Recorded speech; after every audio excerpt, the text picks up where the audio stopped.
चलिए तो एक बार इक्वेशन के फॉर्म में देख लेते हैं कि एरोबिक रेस्पिरेशन क्या है, यानी कि वायवीय श्वसन क्या है, और अवायवीय श्वसन यानी कि एनारोबिक रेस्पिरेशन क्या है। ये चीज़ जो है ग्लूकोज से लेके पायरुविक एसिड बनने की प्रोसेस सब में सेम होगी, क्योंकि ये प्रोसेस कहाँ हो रही है, साइटोप्लाज्म में या साइटोसोल में हो रही है, और इसके लिए ऑक्सीजन रिक्वायर्ड नहीं है। ठीक है, ग्लूकोज से पायरुविक एसिड की प्रोसेस दोनों में सेम है, चाहे वो एरोबिक हो या एनारोबिक हो, क्योंकि इसके लिए कोई ज़रूरी नहीं है कि ऑक्सीजन प्रेजेंट हो। ठीक, और ये कहाँ हो रही है, किसी एक स्पेसिफिक ऑर्गेनेल में ना हो के साइटोसोल में होती है। अब डिवाइड कहाँ से होता है, जब ये पायरुविक एसिड एरोबिक रेस्पिरेशन में क्या होगा कि जब ऑक्सीजन प्रेजेंट है तो कौन सा सेल ऑर्गेनेल होगा, mitochondria, power house of the cell, इसके लिए ऑक्सीजन रिक्वायर्ड होगी, और क्रेब्स साइकिल यानी कि पायरुविक एसिड से यहाँ तक ये प्रोडक्ट बनने तक की पूरी प्रोसेस किस में हम पढ़ सकते हैं, क्रेब्स साइकिल में पढ़ सकते हैं। क्रेब्स साइकिल इसका नाम इसके साइंटिस्ट के नाम पे रखा गया है, हैंस क्रेब ने इसे खोजा था इसलिए।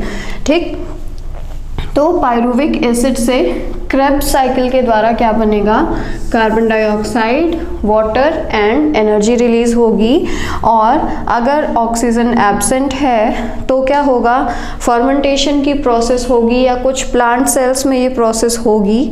ठीक, फर्मेंटेशन की प्रोसेस में कौन सा एंजाइम यूज होगा, zymase. Again you can see here as.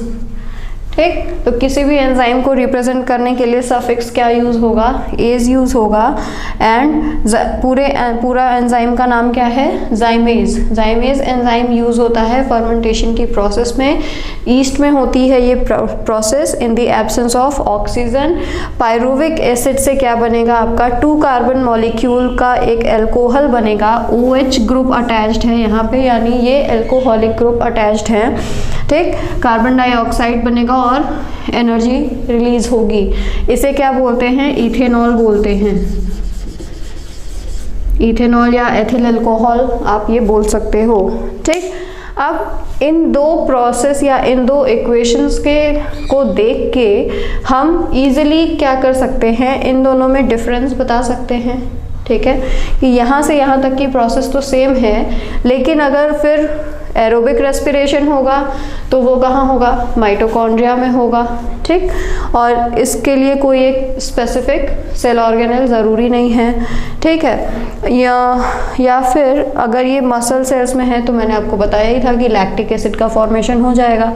ठीक है, इसके बाद इसके लिए ऑक्सीजन ज़रूरी है, इसके लिए ऑक्सीजन ज़रूरी नहीं है। इसका एंड प्रोडक्ट जो होगा वो कार्बन डाइऑक्साइड, वाटर और एनर्जी होंगे, और इसका एंड प्रोडक्ट क्या होगा, इथेनॉल, कार्बन डाइऑक्साइड और एनर्जी। ठीक है, तो ये चीज़ें हो गई। अब एरोबिक रेस्पिरेशन में जितनी एनर्जी रिलीज होती है उसके कंपैरिजन में एनारोबिक रेस्पिरेशन में भी एनर्जी रिलीज हो रही है, लेकिन ये क्या होगी, कम होगी। ठीक है, एरोबिक रेस्पिरेशन में जो भी प्रोसेस हुआ उसके थ्रू जो एनर्जी रिलीज हुई उसका अमाउंट ज़्यादा होता है in comparison to anaerobic respiration. ठीक है, तो ये चीज़ है, ये एक छोटा सा आउटलाइन है कि कैसे हम सेलुलर रेस्पिरेशन, या मतलब कि आप कह सकते हो श्वसन की जो पूरी प्रक्रिया या रेस्पिरेशन की जो हम प्रक्रिया पढ़ रहे हैं उसमें मेन क्या चीज़ें होती हैं। आगे के वीडियोस में हम पढ़ेंगे कि कैसे ह्यूमंस में रेस्पिरेशन होता है। ठीक, एक छोटा सा आइडिया मैं आपको दे देती हूँ। अब जैसे मान लीजिए ये सारी चीज़ें हम किस में पढ़ रहे हैं, एनिमल्स में पढ़ रहे हैं कि एनिमल्स में अगर ऑक्सीजन है तो क्या होगा, नहीं होगा तो क्या होगा, लेकिन प्लांट्स में भी तो होगा ना। प्लांट्स में लोग कहते हैं कि रात को प्लांट्स के पास नहीं जाना चाहिए। क्यों नहीं जाना चाहिए, क्योंकि वो क्या करते हैं, जो दिन में वो यूज़ करते हैं आपका carbon dioxide in the process of photosynthesis या प्रकाश संश्लेषण की क्रिया में, तो रात को वो क्या करेंगे, वो कार्बन डाइऑक्साइड रिलीज करते हैं। ठीक है, रात को पौधे क्या करेंगे, उल्टी प्रोसेस होती है, उनमें कार्बन डाइऑक्साइड रिलीज होगी, इसीलिए, और वो ऑक्सीजन इनटेक करेंगे क्योंकि उनमें भी क्या होगा, गैसियस एक्सचेंज होगा। अभी तो ये मैंने आपको चीज़ें बताई वो सेल्यूलर रेस्पिरेशन की हैं, है ना। ये सेल्यूलर रेस्पिरेशन या कोशिकीय श्वसन हम पढ़ रहे हैं। जब हम गैसियस एक्सचेंज पढ़ेंगे तो क्या होगा कि पौधों में गैसियस एक्सचेंज कैसे होता है, तो पौधों में भी तो जैसे पौधे भी तो कार्बन डाइऑक्साइड यूज़ कर रहे हैं, ठीक है, ऑक्सीजन रिलीज कर रहे हैं तो उनमें भी क्या हुआ, पूरा गैसों का आदान प्रदान हुआ।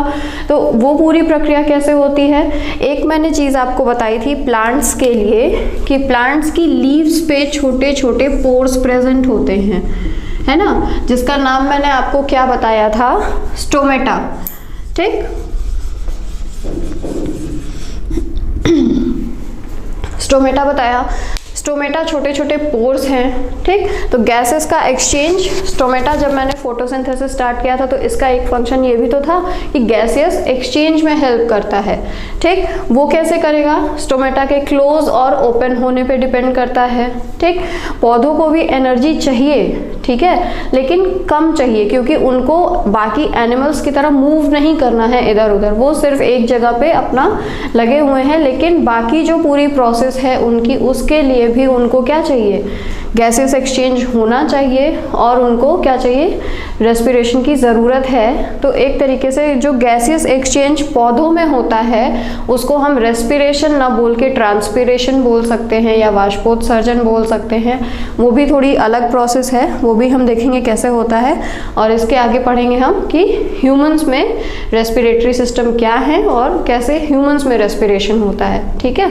चलिए, तो अभी तक की सारी चीज़ें क्लियर होंगी तो लाइक और शेयर करते रहिएगा, चैनल को सब्सक्राइब भी करिएगा, और आप हमारा ऐप डाउनलोड कर सकते हैं, माइंड मेकर गुरुजी ऐप गूगल प्ले स्टोर पे इजीली अवेलेबल है, ठीक है। Thank you.